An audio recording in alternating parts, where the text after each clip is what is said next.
Okay, so in this video, we'll be making this animation. The animation isn't the greatest. It's not the most artsy. It's just 5 balls and like 5 ropes. But the challenge of it will be technical. So please try to pay attention, even though the video might be a little bit more boring than normally. The concepts that we'll be learning here are very, very important for the future projects that we'll do in animation. So let's get started creating the scene. So I have a cube here.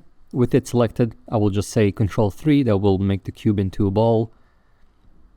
And then I'll go from the side view, create a new cube, and this will be the rope. So I size it down to the thickness I want, and then I scale it up, so SZ, to the height I want, and I'll bring it up. But now if I try to rotate this rope, it rotates around the object origin, which is in the middle. I want it at the top. So go to Edit Mode, and select the top face. With the top face selected, hit Shift S, and then move your mouse down where it says Cursor to Selected, and then let go of Shift S. Now go to Object Mode, and with the rod selected, right click, and then set Origin and Origin to 3D Cursor. Now when you try to rotate the rod, it actually rotates at the top how we want it to. And now we need to parent the ball to the rod. Right now, if you rotate the rod, the ball does not move with it. Ideally, we want it to move with it. And so for that, we want to parent the ball to the rope. So you want to select the ball and then shift click the rod. Make sure you shift click the rod last. So that should be the yellow one. The ball should be in orange. And then hit Control P and then hit Object Keep Transform. And so now when you rotate the rod, it actually moves the ball as well. Now to start our animations, we actually want 3 more windows here. So if you already have the timeline, that's good. You just need 2 more. But if you don't have the timeline at the bottom, so if you have something like this, then you want to go to the bottom left and start creating your 3 windows. So here I'm making my first one, second one, and my third one. For the bottom one, I will just hit Timeline. For this one, I just want the play button and the rewind button. For the second one, I want Dope Sheet, and then under Dope Sheet, I want Action Editor. So I want the new thing at the right there.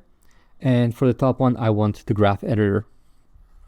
And then I'll hit Normalize. And at the bottom here, I'll say New Action, and I'll just call it Smooth.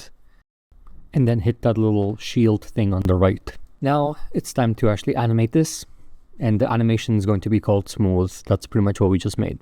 So we want to bring the ball to like a nice position, and you can kind of estimate, but I'm just going to say I want 50 degrees. So as soon as I press R, from the side view, I will just type in 50. That gets me to 50 degrees, and I'll bring my scrubber all the way to the left. Then I'll bring up my properties by hitting N, and then going to Item. And under rotation, I will insert a single keyframe because I only want to get the X rotation here. Now I'll go somewhere in the middle-ish. Then I'll want to bring the ball to the opposite side. So because I went 50 degrees to the right, so I had positive 50.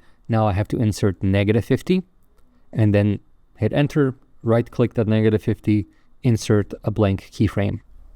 And so now this is the animation that I have. Now looking at the graph editor, it's quite hard to actually see anything. So what you want to do is you want to scroll in so that you get the height to be how you like. But now everything's too far away. So now you hold Control and hold down middle mouse button and move your mouse to the left or to the right. And that will bring the points in much closer. So now your graph editor is kind of easier to see. Okay, and so now what? Well, just like before, I can copy keyframes. So here I'm going to select the very left-hand side, copy, Control C. Then move my scrubber to the right hand side, and then I'm going to paste that keyframe. So now I have an animation that looks like this, but it's a little bit too slow for me. So I'll just go into the frame rate settings and change the FPS to 60 FPS. And then on the right hand side here, I also have some extra frames that I don't need. My animation only runs 200 frames, so I just cap it off at 200 frames. And now my animation actually loops. But again, why did I do the graph editor? And so if you just keyframed how you were taught last video, then you wouldn't be able to get more control. And so I'll show you what I mean. If I grab like the center keyframe here and I scale it up, if you have a look at the animation, you'll see what kind of effect it has. So these sliders allow me to change the keyframes kind of dynamically without me having to go back and re-keyframe something. But they also allow me to do things that I couldn't do otherwise, which is like linear animations. So for example, if I take all of the points here and I set the scale to 0 on all of them, so now the curve is no longer smooth, but it is now very rigid. Then if you look at the animation will reflect that, because it will no longer look natural. It will just kind of look like it's bouncing off the walls, and there's no speed increases or anything like that. What I will actually do though, for the actual animation, so I'm going to undo everything, and I'm going to just make the animation a little bit more over the top by scaling all of the control points horizontally. So when the ball is at the lowest points, it will kind of go the fastest, and when the ball is on its left side or the right side, it will actually slow down. Okay, so let's actually do the assignment, which is like the Newton's cradle. So what I'm going to do is select the rod and the ball, and I will duplicate them, and then I'll move it to the left. And when you do that, then at the bottom here, you'll see that it created a new action, smooth.001. So I will rename the left one, I'll just say smooth.l, and I'll also make sure to press the little shield thing. And the right one, smooth.r for right, and also make sure the little shield thing is blue. Then I will duplicate another one, and I will just take away any animation by hitting the X, but I need to reset the rotation, so I will hit Alt-R.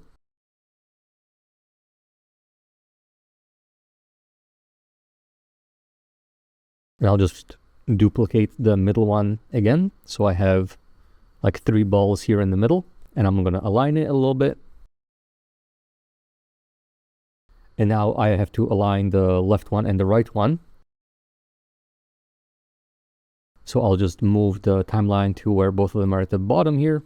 And now I can actually align it how I need to align it. Same with the left one. So now I have my animation ready to go, except if you look at just the right one, the animation is all good on the right hand side, but it's not good here because it clips through the ball. So I need to stop the rotation of the pendulum between frame 50 and frame 150. So how do I stop the rotation? So that's where the actual graph editor will come into effect. But first I have to make a keyframe at the point where the ball makes contact with the stationary balls. And also I have to do the same thing for when I want the animation to resume. Now I can delete the middle keyframe because I don't need it.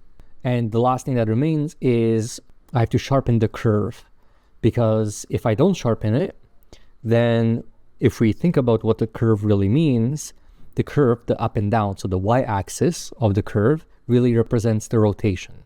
So I want the rotation at this specific point to be constant. So I cannot have any curve there. It has to be just a straight horizontal line.